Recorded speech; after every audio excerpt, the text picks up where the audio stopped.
Compartimos el Evangelio del domingo primero de Cuaresma en el año C. El texto es Lucas capítulo 4 versículos 1 al 13. Jesús, lleno del Espíritu Santo, regresó de las orillas del Jordán y fue conducido por el Espíritu al desierto, donde fue tentado por el demonio durante 40 días. No comió nada durante esos días y al cabo de ellos tuvo hambre. El demonio le dijo entonces: «Si tú eres el Hijo de Dios, manda a esta piedra que se convierta en pan». Pero Jesús le respondió: «Dice la Escritura, el hombre no vive solamente de pan». Luego el demonio lo llevó a un lugar más alto, le mostró en un instante todos los reinos de la tierra y le dijo: «Te daré todo este poder y el esplendor de estos reinos, porque me han sido entregados, y yo los doy a quien quiero. Si tú te postras delante de mí, todo eso te pertenecerá».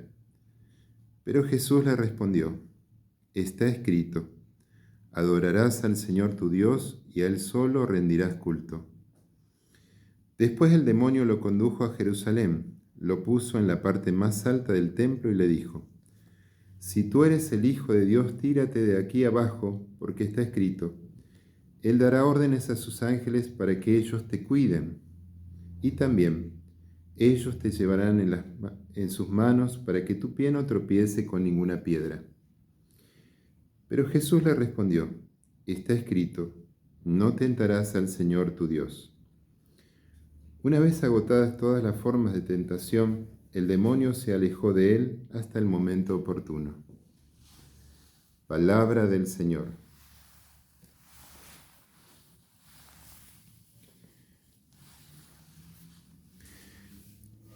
Como todos los primeros domingos de Cuaresma, el Evangelio nos presenta las tentaciones de Jesús en el desierto, esta vez en la versión de Lucas.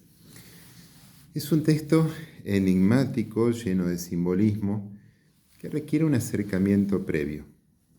En primer lugar, el contexto. Jesús acaba de recibir el bautismo en el río Jordán, donde recibió la fuerza del Espíritu Santo y el Padre lo declaró su Hijo predilecto. Notemos que las tentaciones ponen en duda justamente esta filiación divina. Si tú eres el Hijo de Dios, dice el demonio, haz lo que yo te digo. Justamente el núcleo de la tentación, de nuestras tentaciones, es la lucha en nuestro interior por escuchar y seguir la palabra del Espíritu Santo, o la voz contraria, esa voz que nos seduce para hacer nuestra propia voluntad en vez de la voluntad de Dios. En segundo lugar, el Espíritu lleva a Jesús al desierto, donde sufre la tentación. Parece incomprensible esta complicidad entre el Espíritu Santo y el espíritu del mal. El Evangelio de Mateo dice directamente: «Entonces Jesús fue llevado por el Espíritu Santo al desierto para ser tentado por el demonio». Para comprender esto tenemos que tener en cuenta que el desierto, en el lenguaje bíblico, es el lugar de las situaciones límites, es el lugar donde se caen todas nuestras seguridades, es el lugar donde tenemos que hacer las opciones fundamentales, aquellas que nos definen como persona. En el desierto, el pueblo de Israel eligió a Yahvé como su único Dios y se transformó en su pueblo, se convirtió en su pueblo. Cada vez que nosotros entramos en este desierto existencial en nuestro propio interior, sea por voluntad propia, a través de la oración o a través de la contemplación activa, o aunque no tenga que ver con nuestra voluntad, cada vez que atravesamos una situación muy dolorosa, una situación límite, es imposible que en ese lugar no nos encontremos con la tentación.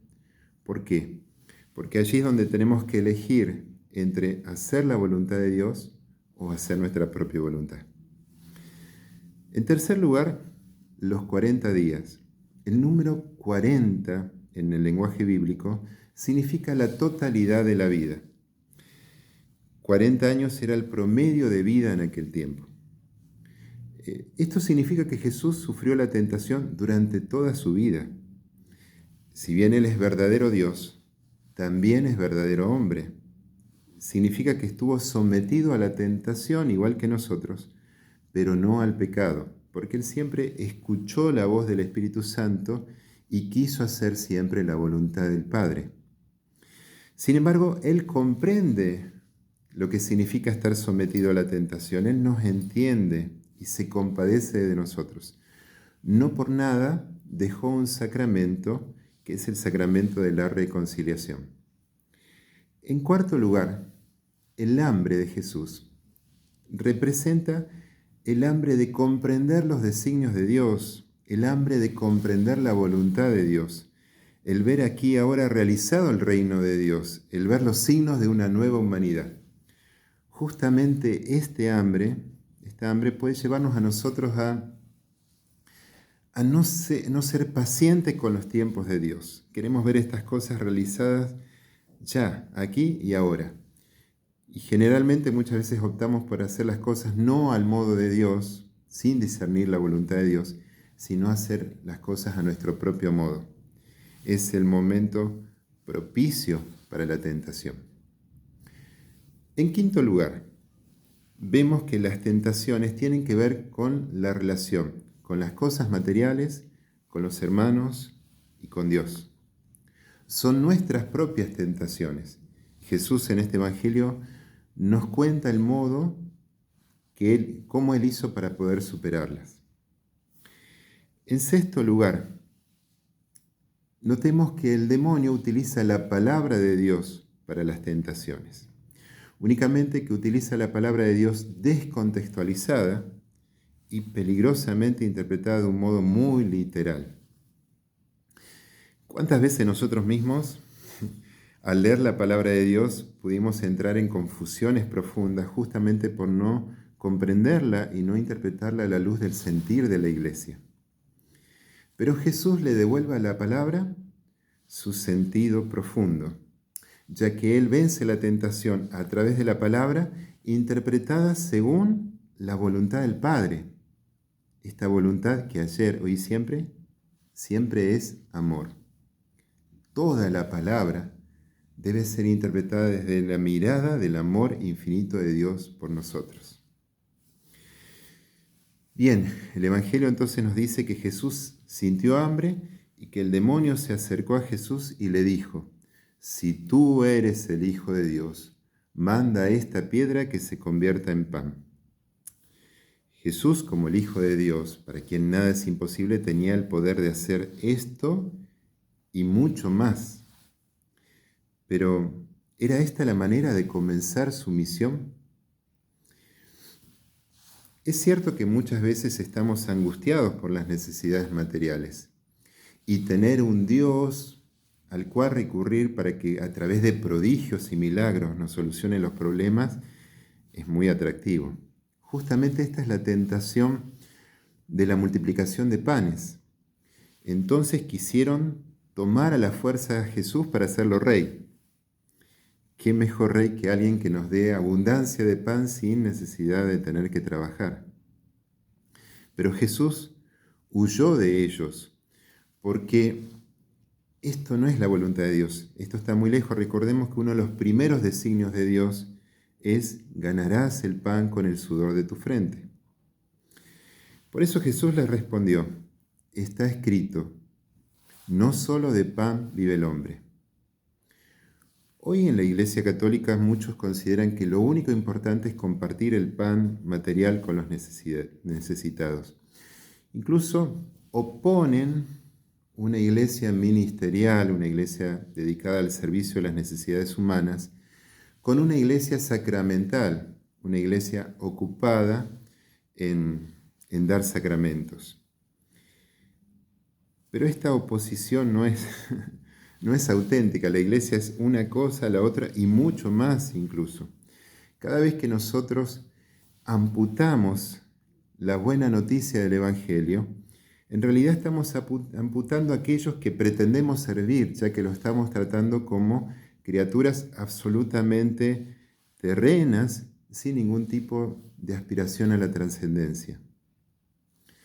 Luego el demonio llevó a Jesús a un lugar muy alto y en un instante le mostró todos los reinos de la tierra y le dijo: te daré todo este poder y el esplendor de estos reinos, porque me han sido entregados y yo se los doy a quien quiero.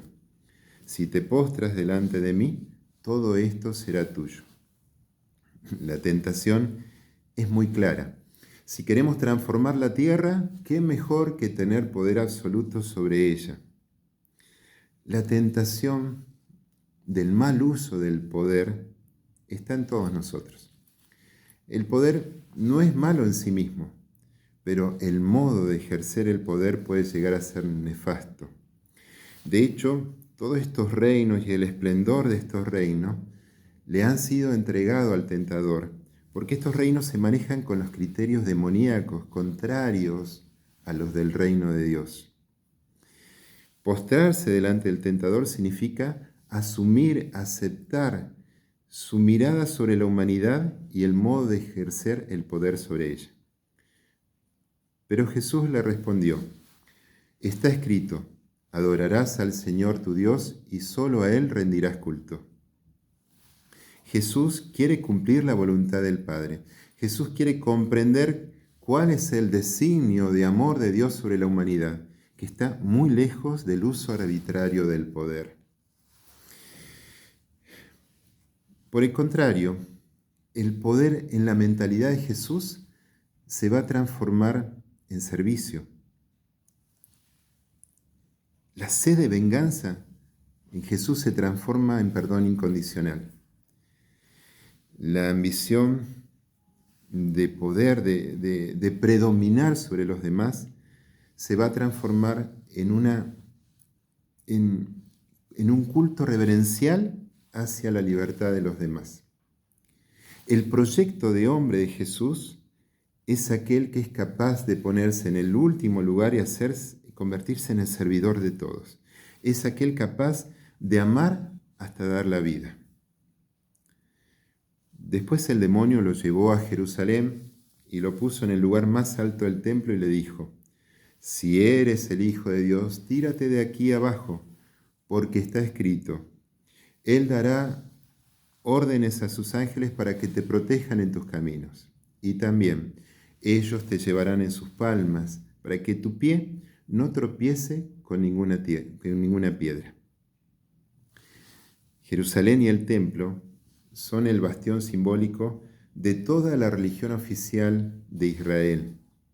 Era el lugar donde se definía el modo de relación entre el pueblo y Dios. La tentación es muy clara, o sea, realiza aquí algo prodigioso para que la gente no le quede otra que creer en vos.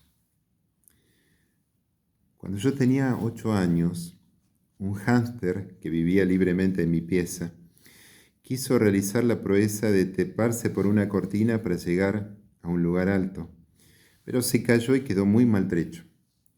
Yo entonces recuerdo que le pedí a Dios llorando que lo salvara. Es más, le dije: si lo salvas, jamás dejaré de creer en vos. Hoy ya como adulto tengo que agradecer a Dios por no haber secundado mi petición, porque me hubiera me hubiera enganchado en una relación peligrosa con Dios. La vida tiene sus leyes propias y el dolor y la pérdida son parte de las leyes de la vida. Dios está con nosotros, Dios nos ama, está con nosotros en cada momento de nuestra vida, en lo cotidiano. Y nos ama aunque a veces tenga que decirnos no. Pero siempre ese no tendrá que ver con el amor. Aunque no comprendamos, es lo mejor para nosotros. De hecho, un padre necesita mucho amor para decir no a su hijo. Es más, necesita amar mucho más que para decir sí. Por eso Jesús responde: está escrito, no tentarás al Señor tu Dios. Luego el demonio, al ver que no podía alejar a Jesús de su identidad de Hijo de Dios, se alejó hasta el momento adecuado. Y va a volver a lo largo del Evangelio a través de muchos rostros, pero especialmente en el momento de la cruz. Recuerden lo que le gritaban: si tú eres el Hijo de Dios, bájate de la cruz y creeremos en ti. Pero si Jesús hubiera bajado de la cruz, hubiera traicionado el amor de Dios, un amor capaz de amar hasta dar la vida. Nuestro Dios está cerca de nosotros. Nuestro Dios vive nuestra cotidianidad con nosotros. No tenemos que tener miedo a la tentación. Ella viene para ayudarnos a comprender, para ayudarnos a darnos cuenta sobre la solidez o la fragilidad de nuestras opciones. El Espíritu Santo está en nosotros no solamente para recordarnos la palabra de Jesús, sino para darnos la fuerza para poder vivirla en profundidad. Que en esta Cuaresma nos dejemos reconciliar con Dios. Que tengas una hermosa semana.